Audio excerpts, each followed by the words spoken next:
which I'm working on. So that, yeah, those were some interesting days back then. Well, that's how I found out about, not to introduce a downer, but 9/11. Right, yeah. You said, did you hear about the World Trade Center? And I went up to the TV and I, holy... Yeah, because I was on my way to work when that happened. And then we pretty much canceled all regular programming.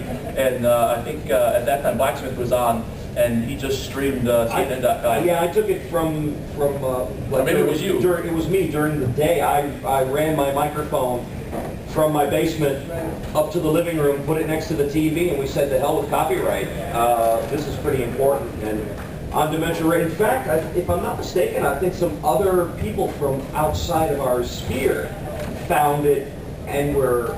Because that day you could hardly get anything anywhere on the internet because everything was just hit so hard. Yeah, so we literally broadcasted 9/11 on CNN for hours as it happened. So, well, let's go to happier things. Yay! What's the next thing here? So that's Christmas. So I went on archive.org and found little Internet Archive found little time capsules of what Dementia Radio looked like back then.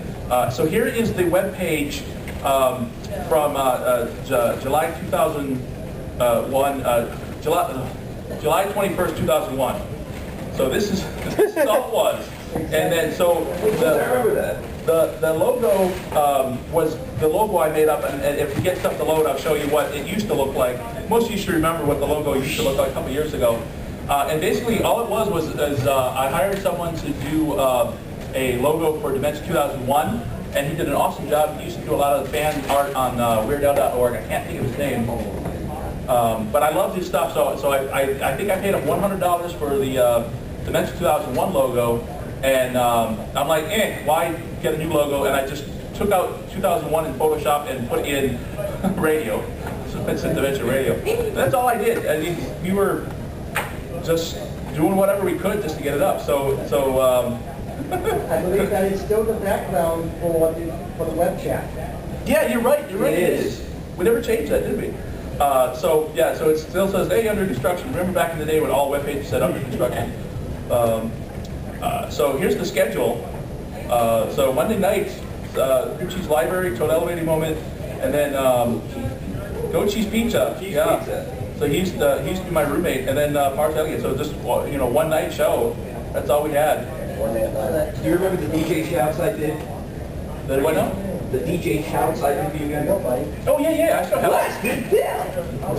What? I don't remember that one. Goat Cheese Pizza. Yeah. If you still have those. I know. I got it. I'm the Gen Con nun. It's been a long time. Oh, yeah. I'm here real quick. I'm sorry to interrupt. You know in Fangirls Shake That Booty where I mentioned a dominatrix nun? That's her. Hey! Stop by later on. I'm sorry. It's okay. All right, what else we got? Oh, here's the logos. Maybe that'll load it up. Okay, so, the theme song. So, August 21st, 2001 is when you wrote it. I don't know when you sent it to me. I can't find that email. I woke up in the morning and checked my email and like, what are all these files from Power Salad? And he sent me like 8 different files. I'm like, what is this? I clicked on it and I'm like, holy crap, it's a theme song! And I was like, oh! And it's still what we use today and nothing has topped it since. If I had been able to plan better, I was going to try to get all the dementia artists who were interested to record their own different version of the theme song, like have a rap version and an LCAB version and stuff. And I never got around to it, but it's still we still got a couple weeks for the actual thing. So if people want to like come up with something, we can play it on the 6th. So let me make a little announcement here. Me and Blacksmith just worked it out a couple days ago. On the 6th. Which is the first day we actually cast Dementia Radio 10 years ago. I'm going to host a Skype party on Dementia Radio. So everyone can Skype in and we can talk about stuff and we can play little random bits if anyone comes up with different theme songs and stuff. So if anyone's not busy Saturday night on the 6th, that's what we're doing. So tell us about the theme song, Mr. Power Salad.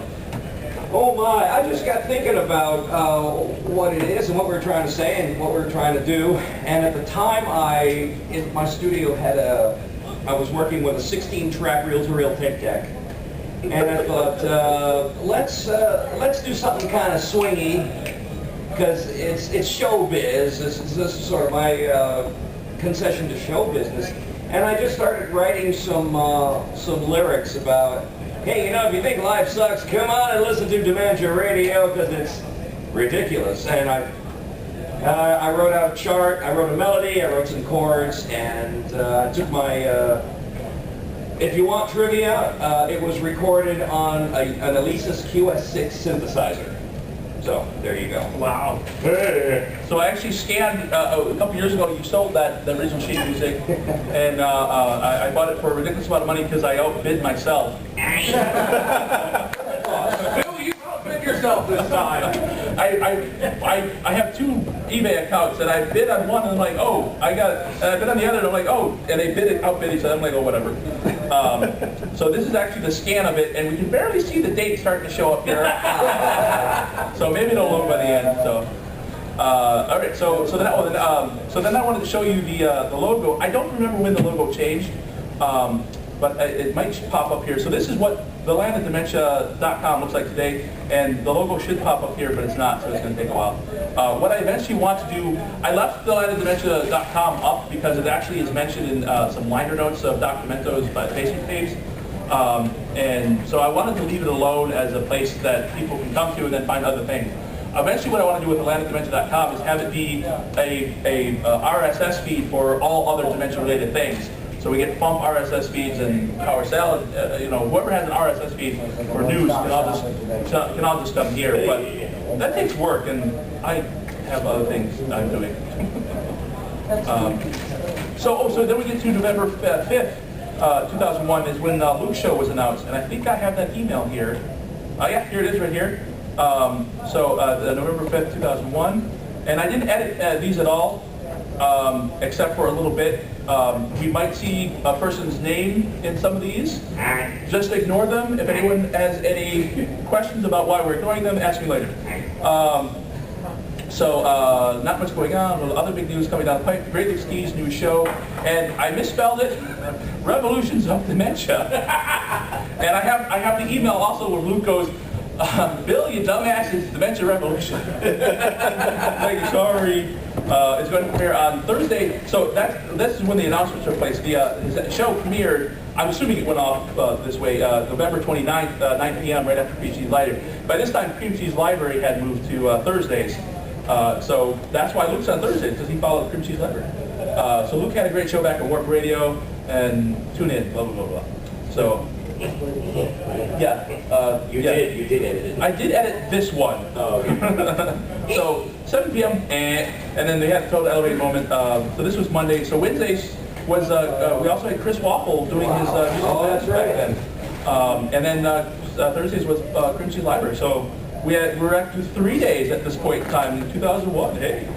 I still don't know who was advertising the station with little handouts at a region in 2001.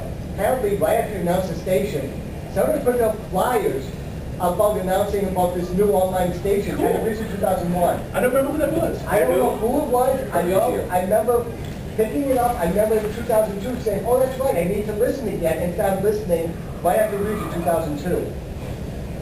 The only person I think who might have done something like that would be Tom Reed, but I have no idea if he would go to Reach yet. No, it's just, I still don't know. I still have no idea who it was. Probably someone else who was on that region. Yeah, we used to have a ton of people that are no longer in the group, and if we get one of the other schedules to load up, you'll see that.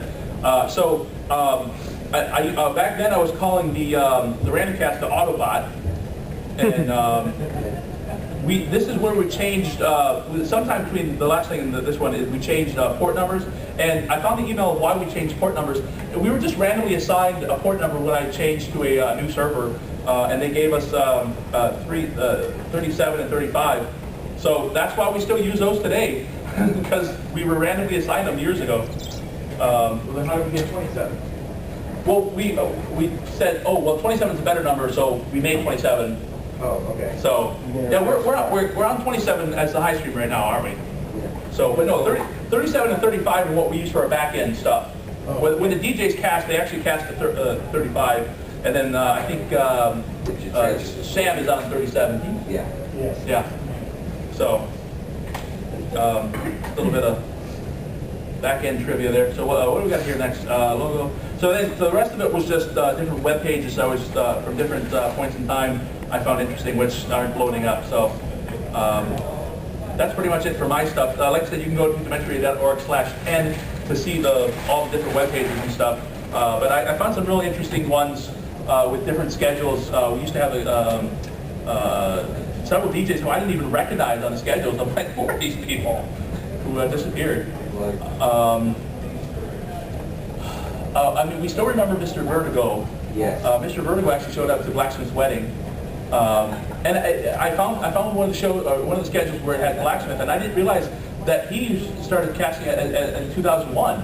I thought he was a more recent addition, but Yeah, he is. He keeps telling me he joined in 2003. I got him on the schedule in 2001, unless Internet Archive is wrong.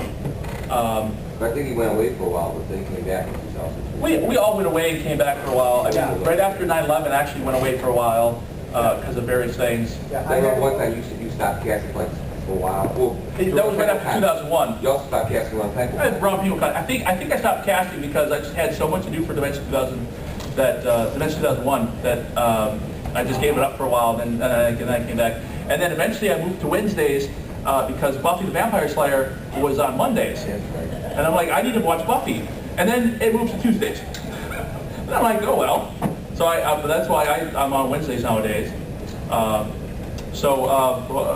Ken, tell us about your earliest Dementia Radio memories and how you came to be involved and blah, blah, blah. Well, the reason I became involved with Dementia Radio was right after your Dementia 2001 convention. Right. That's my first. Well, I initially met you guys at the Alcon, and they needed another body to be on the UHF Shadowcast, so I just did my best, looking at TV screws out my glasses, doing things after. Oh yeah, the UHF cast was. Yeah.